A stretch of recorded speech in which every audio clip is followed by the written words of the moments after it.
If you want to start making online, then watch this video to the end. And don't forget to subscribe to the channel. Also, leave a comment on this video telling us what you've learned from this video. Let's get started. Hopefully, you've followed the advice in earlier chapters and have chosen an awesome product. And hopefully, you're now marketing it well so that a huge amount of people are rushing to place their orders. But there are still several pieces of the puzzle missing. For example, your store listing.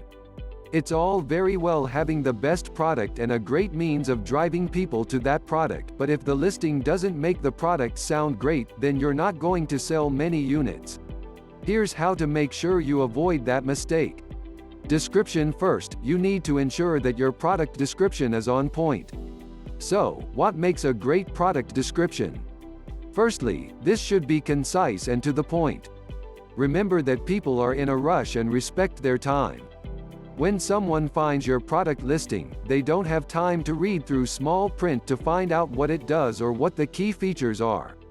So, get straight to the point with a very clear explanation of what your product does, and why it is superior to the competition. That last bit is important. The worst thing you can do is to open your description with a lot of fluff and sales patter. People will just get bored and leave. Another tip is to use bullet points. This is an excellent way to get across the key details of your product, as well as to sell your audience on what makes it great. Remember to use emotive language, and to help paint a picture of the product's physical presence and shape. Try watching a video of Steve Jobs unveiling a new Apple device. You'll find that he would use lots of words designed to evoke elegance, premium build, quality and sleekness. As you can't be physically there to hold the product, the aim instead is to help them imagine that they are, and to make it seem amazing. That emotive language also needs to describe what the product does though. So, think about why people buy products like this, and about what they hope to achieve. Does it make them sexier? More confident? Wealthier? More professional? Find this value proposition, and use your sales language to sell the dream. Not sure how to do all that? Then hire a writer who can.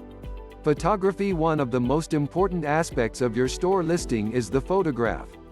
This is one of the first things people will see, and it will have a far bigger emotional impact than the product description, at least initially. This is another crucial reason to order a copy of the product you want to sell. Once you do, here's how to take amazing photographs. The tools. First of all, you should start out by having the best tools for the job. This means investing in a good high-definition camera that is good at capturing light and has plenty of settings.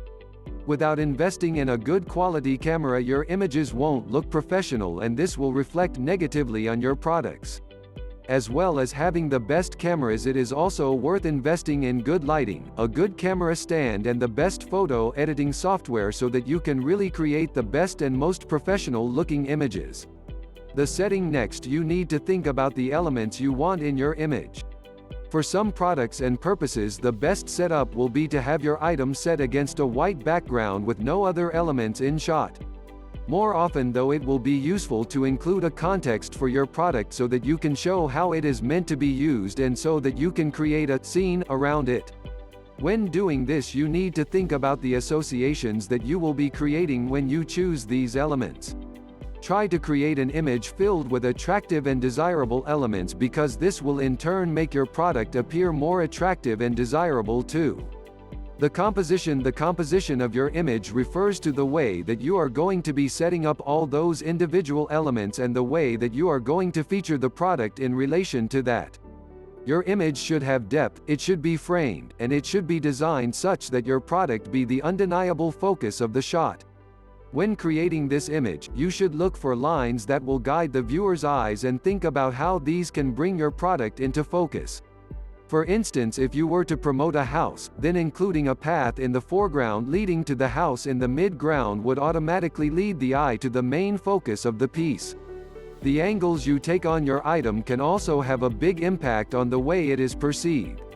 For instance, if you want to give your product more drama and make it look bigger and more important at the same time, you should try using an upshot that makes it look as the product is towering over the viewer. Now click on the first link in the description. There will be a free video showing you the easiest way to make money online. Thanks for watching.